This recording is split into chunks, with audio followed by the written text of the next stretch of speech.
मानूर, बैठो। क्या हुआ?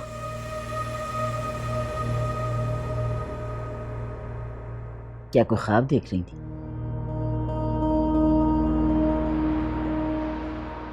नहीं, बस आंखें बंद की थी।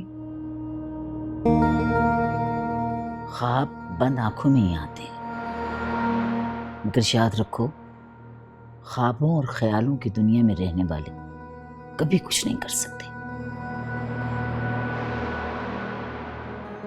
मुझे नफरत है ख्वाब देखने वालों से। जी, मैं कोशिश करूंगी कि आइंदा कोई ख्वाब नहीं देखूं। अगर तुम्हें नींद आ रही है तो अपने बेडरूम में जाकर सो। बच्ची नहीं हो कि जहां बैठी सो गई। और कल सुबह तैयार रहना, तुम्हें मेरे साथ चलना है। कहाँ? जमीनों पर। मैं चाहती हूँ कि अब तुम जमीनों के मामलात में दिलचस्पी लो। तुम्हारे खेलने कूदने के दिन खत्म हो गए हैं, समझी?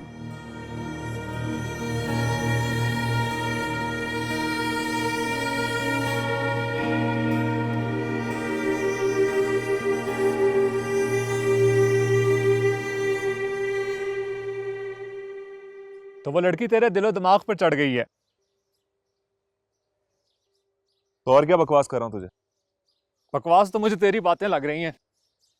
भाई ऐसा फिल्मों में होता है। बड़ी मालकिन को पता चल गया ना तो कि उनकी नवासी के बारे में क्या सोच रहा है, हम दोनों का नामो निशान मिटा देंगी। अंधी लगी है क्या? ये सब पहले जमानों में होता था कि इन लोगों के आगे कोई बोलता नहीं था। बड़े बादशाह बने हुए थे ये। क्या फर्क पड़ता है, हुकूमत में तो अभी भी इनके भतीजे भांजे हैं। तूने भी तो मास्टर्स किया है, फर्स्ट क्लास में, नौकरी क्यों नहीं मिलती? ये छोड़ेंगे तो तुझे नौकरी मिलेगी ना। मोहब्बत में भी बड़ी ताकत होती है मेरे दोस्त। बादशाहों ने इसके लिए तख्तो ताज छोड़ दिया था। वो तेरे पास है क्या भाई अपना घर छोड़ने के अलावा? वो भी तेरे अब्बा पर है। कब तक तुझे बर्दाश्त करता है? वैसे शायद ये नौबत भी ना आए, तुझे खुद ही घर से निकाल दे। तू कैसा दोस्त है यार, मेरी बात ही नहीं समझ रहा। जिस दिन से मैंने शहजादी को देखा ना, बहुत अपसेट हूं। कुछ कर यार, मुझे उससे मिलना है, प्लीज कुछ कर ना। अरे पागल हो गया क्या? वो कोई आम लड़की नहीं है, खानों की इज्जत है वो। उस दिन देखा नहीं था कितने गार्ड्स थे उसके साथ? तो कोई बात नहीं, हम हवेली जाके मिल लेंगे और तुझे मेरे साथ चलना होगा, समझा? ओ भाई पागल हो गया क्या? मुझे साथ लेके जाएगा हवेली? माफ कर,